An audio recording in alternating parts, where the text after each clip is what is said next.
Ayu Putu Saputri Dewi, absen 37, akan membawakan materi tentang teknik emulsifikasi atau pembuatan emulsi. Yang pertama, metode konvensional. Yang terdiri atas 3, yaitu metode gom kering, metode gom basah, dan metode fusi atau penggabungan. Metode gom kering. Emulsi dibuat dengan jumlah komposisi minyak dengan 1/2 jumlah volume air dan 1/4 jumlah emulgator.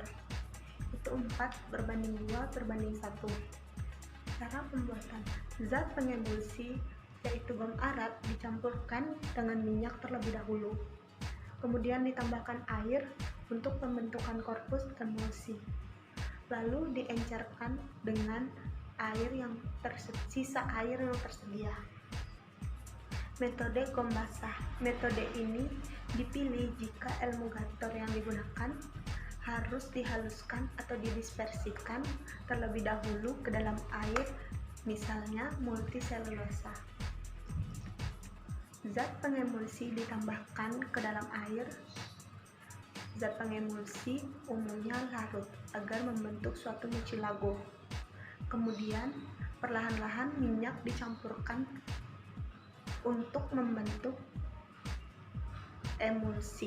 Setelah itu baru diencerkan dengan sisa air. Metode fusi atau penggabungan. Fase air yang mengandung komponen hidrofilik dan fase minyak yang mengandung komponen lipofilik. Kedua fase dipanaskan terlebih dahulu. Dipanaskan pada suhu 5-10 derajat Celcius di atas titik leleh bahan. Titik lelehan tertinggi untuk meminimalkan kristalisasi bahan selama pencampuran fase. Lalu ditambahkan fase internal ke fase internal pada suhu tinggi dengan agitasi konstan. Lakukan pendinginan hingga terbentuk emulsi. Tekstur dan konsistensi tergantung pada tingkat pendinginan. Materi selanjutnya akan dibawakan oleh rekan saya. Sekian, terima kasih. Saya, Ayu Cantika, absen 38, akan menyampaikan materi teknik emulsifikasi, selanjutnya yaitu metode kondensasi. Di sini saya akan menjelaskan mengenai teknik emulsifikasi, selanjutnya yaitu metode kondensasi. Penguapan adalah cara yang paling efektif digunakan untuk memecah semua ikatan antar molekul cairan. Sangat memungkinkan untuk membuat emulsi dengan melewatkan uap dari cairan ke dalam faktor eksternal yang mengandung emulgator yang stabil. Proses ini dinamakan dengan metode kondensasi yang relatif lambat dan terbatas untuk membuat emulsi dari bahan yang mengandung tekanan uap yang relatif rendah. Selanjutnya adalah teknik inversi fase. Perubahan temperatur yang paling penting adalah kemungkinan terjadinya inversi. Jika emulsi minyak dalam air distabilkan dengan surfaktan non-ionik atau emulsi yang mengandung minyak yang diselimuti oleh emisel dari surfaktan. Jika terjadinya peningkatan temperatur, maka kelarutan dari surfaktan dalam air akan menurun. Akibatnya, emisel akan pecah dan ukuran droplet dari minyak yang teremulsi akan meningkat. Peningkatan temperatur selanjutnya akan mengakibatkan pemisahan yang menjadi fase minyak, fase surfaktan, dan air. Pada suhu ini, surfaktan tidak larut dalam air akan mulai membentuk emulsi air dalam minyak yang mengandung air dan yang mengandung misel, dan emulsi droplet air dalam fase kontinu minyak. Temperatur di mana terjadinya inversi tergantung dari konsentrasi emulgatornya, yaitu disebut dengan fase inversion temperature atau PIT. atau temperatur inversi fase. Jenis inversi ini dapat dilihat selama pembuatan emulsi, karena umumnya pembuatan emulsi menggunakan temperatur yang relatif tinggi dan kemudian didiamkan agar dingin sampai dingin untuk mencapai temperatur ruang. Emulsi yang menggunakan teknik inversi ini umumnya cukup stabil dan dipercaya memiliki fase internal dengan yang terdispersi berukuran halus. PIT umumnya merupakan temperatur di mana sifat hidrofilik dan lipofiliknya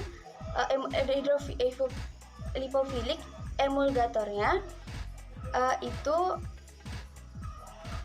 stabil sehingga disebut dengan temperatur HLB.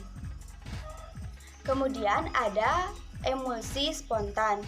Emulsi spontan terjadi ketika suatu emulsi terbentuk tanpa adanya pengocokan eksternal. Contohnya yaitu emulsi Febel konsentrat atau campuran bahan aktif, pelarut organik, dan surfaktan serta mikroemulsi. Fenomena emulsifikasi spontan ini dapat diamati ketika satu tetes minyak ditempatkan pada larutan emulgator dalam air, di mana antarmuka akan mengalami ketidakstabilan sehingga menyebabkan terbentuknya droplet halus. Emulsi spontan ini telah terbukti secara komersial tidak praktis. Baik, sekian materi yang dapat saya sampaikan. Materi selanjutnya akan dibawakan oleh rekan saya. Terima kasih. Saya Sindu Putra, nomor absen 39, akan melanjutkan materi mengenai teknik emulsifikasi. Untuk selanjutnya yaitu emulsifikasi energi rendah.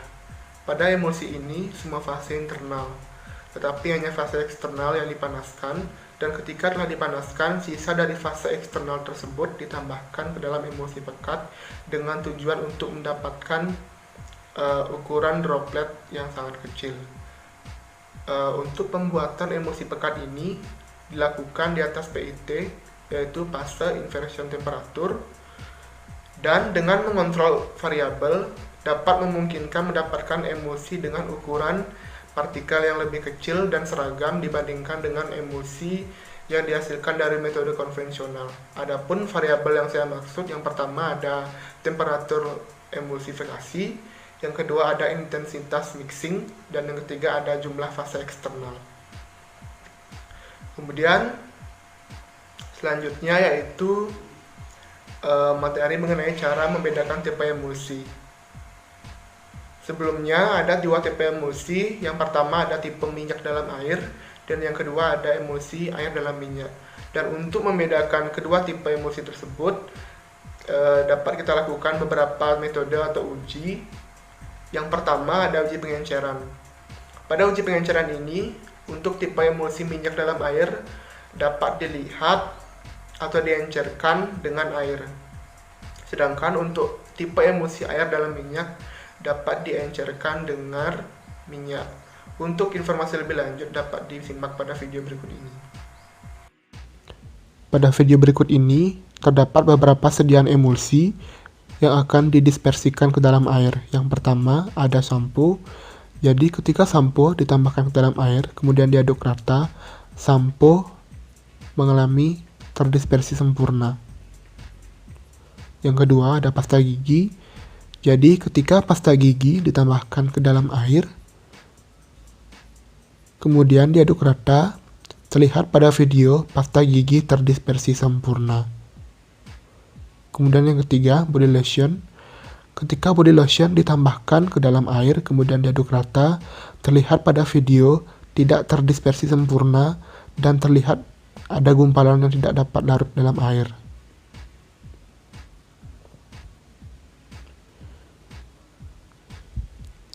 Kemudian mayonnaise. Ketika mayonnaise ditambahkan ke dalam air, kemudian diaduk rata, terlihat pada video tidak terdispersi sempurna. kemudian margarin. Ketika margarin ditambahkan ke dalam air, kemudian diaduk rata, margarin tidak terdispersi sempurna. Dari video tersebut dapat kita simpulkan bahwa produk yang termasuk dalam emulsi tipe minyak dalam air yang pertama adalah sampo dan pasta gigi. Sedangkan produk yang termasuk dalam emulsi tipe air dalam minyak yaitu margarin, mayonnaise, dan body lotion. Kemudian setelah uji pengenceran, yang kedua ada uji pewarnaan. Untuk tipe emulsi minyak dalam air, itu ketika pengujian mikroskopik menunjukkan bahwa zat warna larut air menyebar dalam fase kontinu. Sedangkan untuk tipe emulsi air dalam minyak, yaitu ketika menggunakan sejumlah kecil pewarna larut minyak dan terjadi fase kontinu. Yang ketiga, ada uji fluoresensi, yaitu ketika minyak dipaparkan pada sinar UV akan berfluoresensi jika tetesan emulsi dibentangkan dalam lampu fluoresensi di bawah mikroskop. Untuk tipe emulsi minyak dalam air akan berfluoresensi semuanya. Sedangkan pada tipe emulsi air dalam minyak akan berfluoresensi berbintik-bintik. Untuk selanjutnya yaitu metode kertas saring. Pada metode ini kertas saring dikeringkan dan dijenuhkan dengan COCl2, dan ketika warna biru berubah menjadi warna merah muda, itu adalah ketika emulsi minyak dalam air ditambahkan. Kemudian ada uji konduktivitas atau hantaran listrik. Jadi ketika sepasang elektroda dihubungkan dengan sebuah lampu, akan terlihat jika emulsi tersebut merupakan tipe minyak dalam air, lampu akan menyala karena menghantarkan arus listrik untuk kedua elektroda. Tetapi ketika lampu tidak menyala, emulsi tersebut dapat dipastikan adalah emulsi air dalam minyak. Jadi fase kontinu air itu memiliki konduktivitas lebih tinggi dibandingkan dengan fase kontinu minyak. Dan uji yang terakhir adalah uji arah creaming. Creaming merupakan fenomena antara dua emulsi yang terpisah dari cairan aslinya ketika salah satunya mengapung pada permukaan lainnya. Jadi konsentrasi fase terdispersi adalah lebih tinggi dalam emulsi yang terpisah. Jika berat jenis relatif tinggi dari kedua fase diketahui, maka arah creaming dari fase terdispersi menunjukkan adanya tipe emulsi minyak dalam air. Dan sebaliknya, jika creaming emulsi menuju ke bawah, berarti emulsi tersebut merupakan emulsi air dalam minyak. Hal ini berdasarkan asumsi bahwa minyak kurang padat daripada air. Baik, sekian materi yang dapat saya sampaikan, akan dilanjutkan oleh rekan saya. Terima kasih. Perkenalkan, nama saya Made Kusini Mahendra Putra, NIM 85. Di sini saya akan menjelaskan tentang stabilitas emulsi. Stabilitas emulsi adalah keadaan di mana emulsi dapat mempertahankan distribusi halus dan teratur dari fase terdispersi yang terjadi dalam waktu yang cukup panjang. Ada 3 faktor yang mempengaruhi stabilitas emulsi. Yang pertama, faktor viskositas atau kekentalan. 2. Perbandingan optimum antara fase luar dan fase dalam. 3. Pemakaian alat dalam pengocokan atau penyemburan.